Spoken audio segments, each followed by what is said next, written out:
So, problem number 80 says that you're designing an elevator and the force from the floor cannot exceed 1.6 times the passenger's weight. And then the elevator accelerates with a constant upwards acceleration for a distance of 3 meters before it starts to slow down. And then it asks what the max speed of the elevator is. So the first thing you want to do is you want to figure out the acceleration of the elevator. And you can do that because if you look here, you can see, so the normal force from the floor of the elevator will equal the force of gravity plus the force exerted by the acceleration. And then for all of these, we know that force equals mass times acceleration. As well as we know that the normal force at the max can equal 1.6 times the force of gravity, which is the passenger's weight. So you can change this equation up here to be this one here. So 1.6 times the mass of the person times the acceleration of gravity equals the mass times acceleration of gravity plus mass times acceleration of the elevator. And then there's mass on all of that, so you can just cancel that out, divide the entire thing by mass.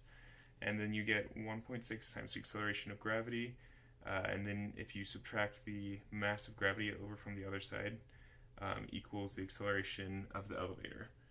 So 1.6 ag, or acceleration of gravity, minus the acceleration of gravity comes out to be just 0.6 times the acceleration of gravity. And that equals your acceleration of the elevator, which comes out to be 5.886, because gravity is 9.81, so times 0.6, yada yada. So once you have the acceleration, the next thing you can do is figure out how long the elevator is moving.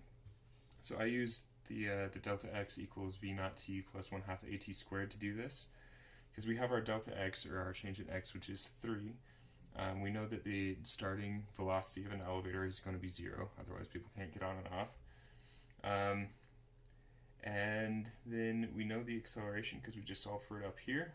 And so with all those things, we can go ahead and start plugging things in. So you get 3 equals 1/2 times your acceleration times t squared, because the v naught is 0, so that makes this entire term here just go away.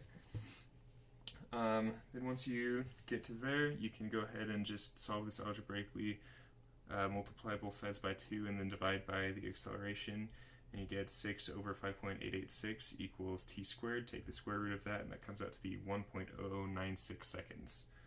So once you have your t, you can go ahead and plug that into your next kinematic equation, where velocity is equal to acceleration times t plus v naught.